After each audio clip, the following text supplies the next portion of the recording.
এখানে দুইটা সোনালী মুরগি আছে, দুইটা আমি রান্না করব আজ রাতের জন্য।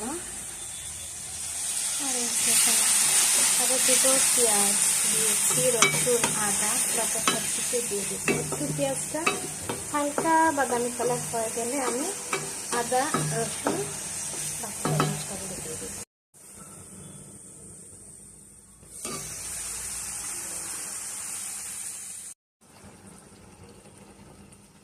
এইভাবে যদি সোনালী মুরগি রান্না করেন খেতে যে কি মজা।